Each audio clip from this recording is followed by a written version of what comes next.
അയാളുടെ സ്നേഹം മനസ്സിലാക്കാതെ അയാളെ അവോയ്ഡ് ചെയ്യുന്നത്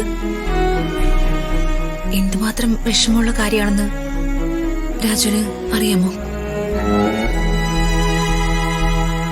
ഞാൻ ഏറ്റവും കൂടുതൽ ലോകത്ത് സ്നേഹിച്ചിരുന്നത് എന്റെ അച്ഛനെയായിരുന്നു.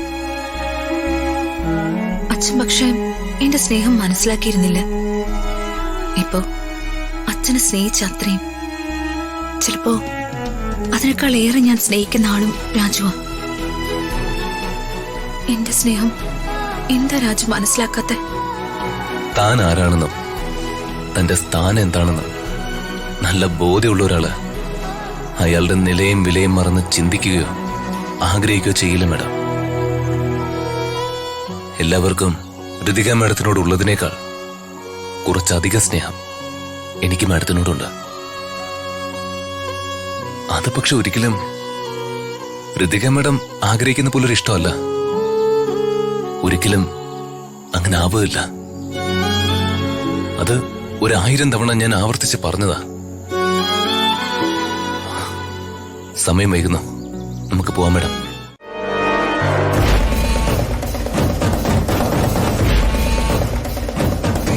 സാറ് പറഞ്ഞിരുന്നത് പോലെ DNA റിസൾട്ട് വന്നപ്പോ തന്നെ ജേക്കബ് സാറ് ഇതെന്നെ ഏൽപ്പിച്ച് നേരെ ഇവിടേക്ക് വരാൻ പറഞ്ഞു. ഇതാ സാർ.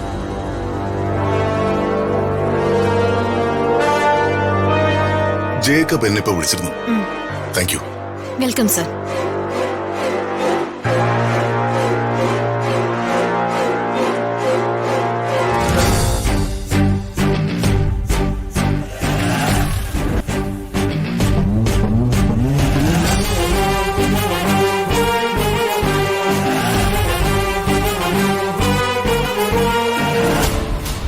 ദിവ്യേ, ഇങ്ങ് വാ.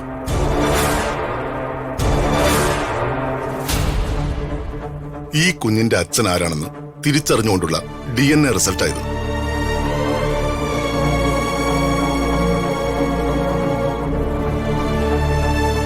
കുഞ്ഞിന്റെ അച്ഛന്റെ പേരിന്റെ സ്ഥാനത്ത് ഈ റിപ്പോർട്ടിലുള്ളത് ആരുടെ പേരാണെങ്കിലും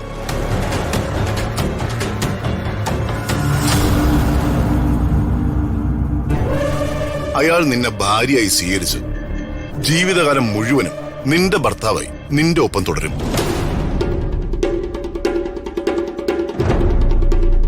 ആരും അതിനൊരു തടസ്സമായി നിൽക്കില്ല. അത് എന്റെ ഉറപ്പാ.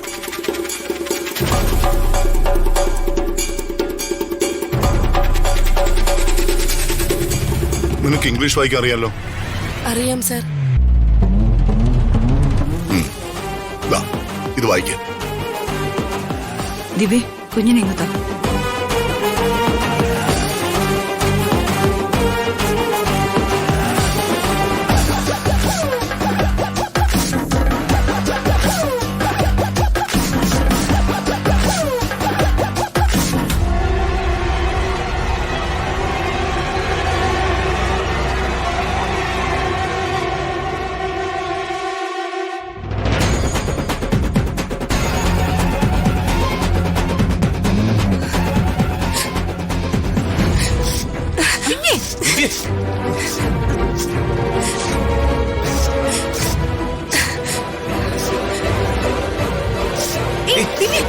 എന്തേ കാണിക്കുന്നത്?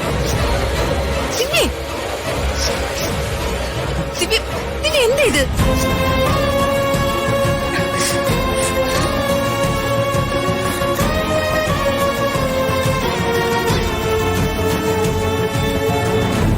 വർമ്മ സാറ് എന്നോട് ക്ഷമിക്കണം. ദിവ്യ, നീ ഇത് എന്താ കാണിച്ചേ? ദിവ്യ, വിളിക്കാൻ. അമ്മേ, മോളെ. മതി മതി, ഇനി ഞാൻ സംസാരിച്ചോളാം. എടി ദിവ്യേ, ഇത് ഞാനാ. ദീപക് സാറെ, എന്റെ അമ്മയൊന്നും ചെയ്യല്ലേ. ഏയ്, ഞാനൊന്നും ചെയ്യില്ല. പക്ഷേ ഞാൻ പറയുന്ന കാര്യം ദിവ്യ കേക്കണം. അല്ലെങ്കിൽ നിന്റെ അമ്മയെ നിനക്ക് ജീവനോടെ കാണാൻ പറ്റില്ല. ഞാൻ എന്ത് ചെയ്യണമെന്ന് ദീപക് സാറ് പറയുന്നേ? ആ DNA റിപ്പോർട്ട് വരുമ്പോ നിന്റെ കുഞ്ഞിന്റെ അച്ഛൻ ഞാനല്ലെന്ന് പറയണം. ഇല്ല, ഒരിക്കലും ഇല്ല. ഓഹോ, അത് നിങ്ങളോടൊപ്പം ജീവിക്കണമെന്നുള്ള കൊതി കൊണ്ടല്ല, എന്റെ കുഞ്ഞിന്റെ ഭാവി ഓർത്തിട്ടാ. എന്റെ കുഞ്ഞിനോട് ആരെങ്കിലും അച്ഛൻ ആരാണെന്ന് ചോദിച്ചാ അവൻ നിങ്ങളെ ചൂണ്ടിക്കാണിക്കണം. അതിനു വേണ്ടിയാ.